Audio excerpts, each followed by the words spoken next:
Hello everyone, मैं CA परीक्षा भारद्वाज। आप सबका मैं बैंक ऑडिट के एनपीएस सीरीज़ में स्वागत करता हूं। जैसे आप सबको पता है कि मैंने 2025 के लिए bank audit series, LFR series, advances verification series और अब मैं लेके आया हूं एनपीएस सीरीज़। इस पर्टिकुलर एनपीएस सीरीज़ में मैं एनपीए केस स्टडीज डिस्कस करने वाला हूँ कि प्रैक्टिकल पॉइंट ऑफ व्यू किस तरह से रिव्यू करना चाहिए। All this are based on RBI master circular. हम जब बैंक ऑडिट को जाएंगे तब पर्टिकुलर केस किस तरह से सॉल्व करनी है, उस अकाउंट को परफॉर्मिंग बताना है, नॉन परफॉर्मिंग बताना है, इसलिए मैंने अलग अलग केस स्टडीज़ कवर किए। सब मेरे केस स्टडीज़ के वीडियो एनपीएस सीरीज़ में प्लेलिस्ट में अवेलेबल है। तो दोस्तों शुरू करते हैं ये वीडियो। इस वीडियो में मैंने कवर किया केस स्टडी नंबर 11। सो दोस्तों इस केस स्टडी को अपन रीड आउट करते हैं पहले, फिर समझने की कोशिश करते हैं कि आरबीआई के मास्टर सर्कुलर में किस पैरा से ये केस स्टडी लिंक है। सो दोस्तों केस स्टडी देखिए। A term loan account has 5 EMI overdue on October 2024, meaning that October 2024 में उसके 5 EMI ओवरड्यू थे। सब्सिक्वेंटली उस अकाउंट में पार्शियल रिकवरी आती गई, बट जब भी रिकवरी आ रही थी तब एक इंस्टॉलमेंट ओवरड्यू था, मीनिंग दैट दिसंबर 2024 में out of the 5 EMI outstanding 4 EMI recover हो गए, 1 EMI ड्यू था। जनवरी, फरवरी, मार्च टिल 31 मार्च ये प्रोसेस कंटिन्यू होती गई।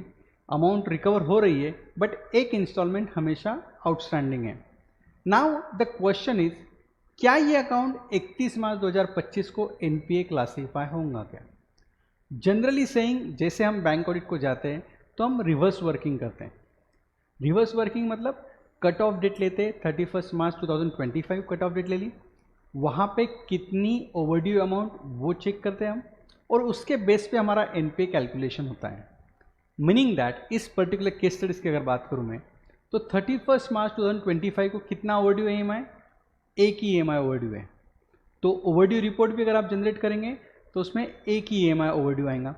तो अपने नॉर्म प्रिस्क्राइब से कि मोर देन 90 डेज अगर EMI आउटस्टैंडिंग है तभी अकाउंट को एनपीए करना है। तो as of normal auditing procedure अगर आप देखेंगे तो ये अकाउंट आपके चेकलिस्ट में भी नहीं आएगा और उस अकाउंट को आप एनपीए भी नहीं करेंगे। बट जब हम डिटेल इन्वेस्टिगेशन कर रहे हैं इस अकाउंट का, सपोज ये अकाउंट आपने स्टेटमेंट आपने लिया प्रिंट आउट और आपको डिसाइड करना है ये अकाउंट एनपीए है या नहीं है, तो दोस्तों देखिए इस अकाउंट की अपन हिस्ट्री देखते हैं। तो 31 अक्टूबर को कितने आउटस्टैंडिंग थे? 5 EMI आउटस्टैंडिंग थे, meaning that more than 90 days ये अकाउंट आउटस्टैंडिंग है, ओवरड्यू है। तो अक्टूबर 2024 में अकाउंट क्या हो जाना चाहिए था? एनपीए हो जाना चाहिए था।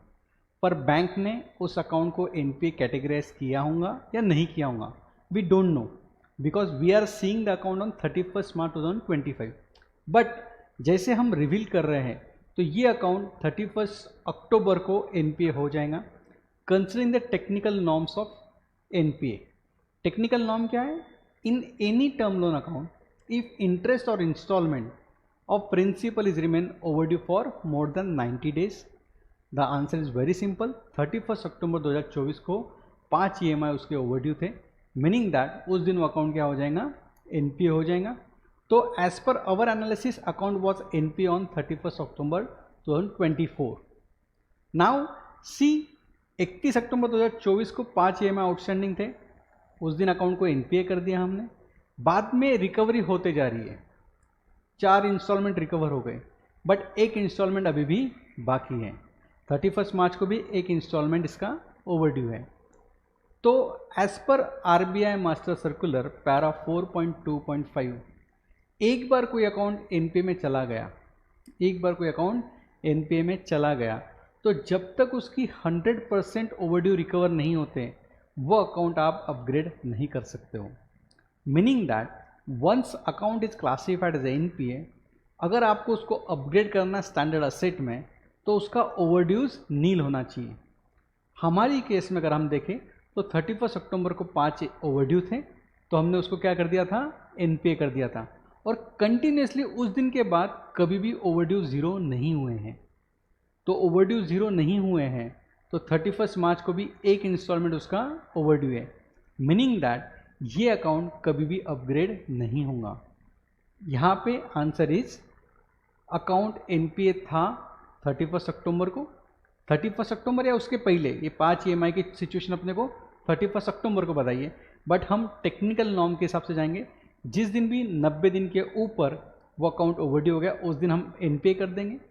उस दिन के बाद कभी भी उसका ओवरड्यू ज़ीरो नहीं हुआ है, एग्जाम्पल में हमने को दिया है कि एक इंस्टॉलमेंट ओवरड्यू है, तो अकाउंट एनपीए रहेगा एज ऑन 31 मार्च 2025।